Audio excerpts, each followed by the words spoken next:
अस्सलाम वालेकुम नाज़रीन, मैं हूं लंदन से अमजद चौधरी। नाज़रीन, इस वक्त लंदन में तकरीबन रात का 11 बजे हैं और पाकिस्तान में इस वक्त तकरीबन सुबह 2:30-3 बजे का टाइम है। जो इस वक्त जलसागाह की जगह दी गई थी, वहाँ पर इस वक्त जो रौनक, जो मेला, एक फेस्टिवल का वहाँ पर इस वक्त जो सिचुएशन है, आप वीडियोस देख भी रहे हैं। हम आपको बताएंगे कि किस तरह इमरान खान की एक हमशीरा जो है वो भी रात को वहाँ पे पहुँच गई। उसके अलावा बहुत सारे लीडर जो हैं दूर दराज से आए हैं, वो भी वहाँ पे पहुँच गए।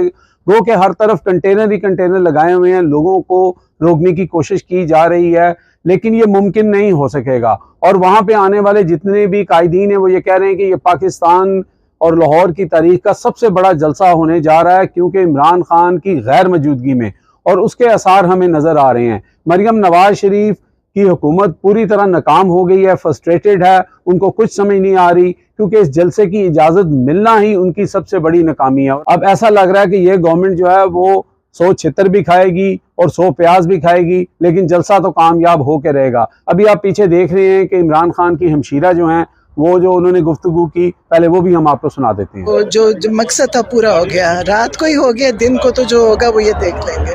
अभी भी कंटेनर लग रहे हैं और हम सड़कों पे घूमते हुए आ रहे हैं, लेकिन अब कल देखना ये जलसा समझे कि कामयाब आज ही हो गया, और इसी का नतीजा भी अब आगे देखना। इन्होंने मोटरवे पे भी कंटेनर लगा दिया, बुरहान पे भी कंटेनर लगा दिया, लेकिन अब लोग खुद ही कंटेनर हटा के आ जाएंगे इंशाअल्लाह। कारकुनान के लिए कोई मैसेज दें? वो तो उनके लिए क्या है, उनकी मोहब्बत है, कारकुनान की वजह से ही सब कुछ चल रहा है। आज वो साथ हैं और खान साहब के सबसे बड़ी सपोर्ट ही ये अवाम और कारकुन है उनके। इनकी इस हालात में इनकी हुकूमत है तो इनमें जुर्रत ही नहीं है, इनमें इतनी हिम्मत ही नहीं है।